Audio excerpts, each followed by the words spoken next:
Hello, ഇന്നെനിക്ക് 4:30 വരെ class ഉണ്ടായിരുന്നേ. ക്ലാസ് കഴിഞ്ഞ് അപ്പം തന്നെ ഞാൻ വേഗം ബസ്സും കയറി വീട്ടിലെത്തി. അങ്ങനെ ഞാൻ വീട്ടിലെത്തിയപ്പോൾ തന്നെ എൻ്റെ നായ്ക്കുട്ടി ഭയങ്കര കച്ചറ എന്തിനാണെന്ന് വെച്ചിട്ടുണ്ടെങ്കിൽ ഞാനാണ് അതിനെ എപ്പോഴും പുറത്തേക്ക് കൊണ്ടുപോകാറ്. അപ്പോൾ എന്നെ കണ്ട് പുറത്തേക്ക് പോകാമല്ലോ എന്നുള്ളൊരു സന്തോഷത്തിലായിരിക്കണം ആ കച്ചറ ഉണ്ടാക്കിയിട്ടുള്ളത്. എൻ്റെ നായ്ക്കുട്ടീൻ്റെ പേര് പോണി എന്നാണ്. അങ്ങനെ ഞാൻ അതിനെ ചങ്ങലയ്ക്കൊക്കെ ഇട്ടാണ്ട് പുറത്തേക്ക് ഇറക്കിയപ്പം അതും കണ്ട് പൂച്ചക്കുട്ടി ഓടി വന്നു. പൂച്ചക്കുട്ടീൻ്റെ പേര് ഷിട്ടു എന്നാണ്.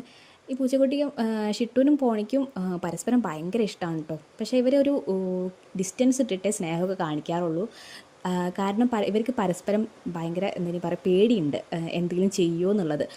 അതിപ്പോൾ എൻ്റെ പോണിക്കാണെങ്കിൽ ഷിട്ടു മാന്തോ എന്നുള്ള പേടിയുണ്ട്, അതേപോലെ ഷിട്ടുവിന് പോണി കടിക്കുമോ എന്നുള്ള പേടിയുണ്ട്. അതുകൊണ്ട് ഇവരൊരു പരസ്പരം ഒരു ഡിസ്റ്റൻസ് ഇട്ടിട്ട് മാത്രമേ സ്നേഹിക്കുകയുള്ളൂ. അങ്ങനെ ഞാൻ പോണീനെയും കൊണ്ട് പുറത്തൊക്കെ പോയി. അങ്ങനെ പോണീനെ പുറത്ത് പോയി കൊണ്ടുവന്നപ്പോഴാണ് ഞാൻ ശ്രദ്ധിച്ചത് എൻ്റെ ഷിട്ടുവിൻ്റെ കാലിന് എന്തോ കുത്തിയിട്ടുണ്ട്. ഒരു കാല് മാത്രം നല്ലോണം വീർത്ത് കിടക്കുന്നുണ്ട്. എന്താണെന്ന് എനിക്ക് നോക്കിയിട്ടൊന്നും മനസ്സിലാവില്ല. തേനീച്ച എന്തെങ്കിലും കുത്തിയിട്ടുണ്ടാവും. ഇതിനാണെങ്കിൽ എല്ലാ മാളത്തിലൊക്കെ പോയാണ്ട് കൈ ഇടുന്നൊരു സ്വഭാവമുണ്ട്. അങ്ങനെ കൈ ഇട്ടപ്പം കിട്ടിയതാവും. പക്ഷേ അതിന് വേദനയൊന്നും ഇല്ല തോന്നുന്നുണ്ട്. ഞാൻ അവിടെ പിടിച്ചു നോക്കുമ്പോഴൊന്നും അല്ലെങ്കിൽ അത് കൈ വലിക്കുന്നൊന്നുമില്ല, അങ്ങനെ നിന്ന് വരുന്നുണ്ട്. അപ്പം എന്താണെന്ന് അറിയില്ല, നാളത്തേക്ക് മാറിയിരിക്കും.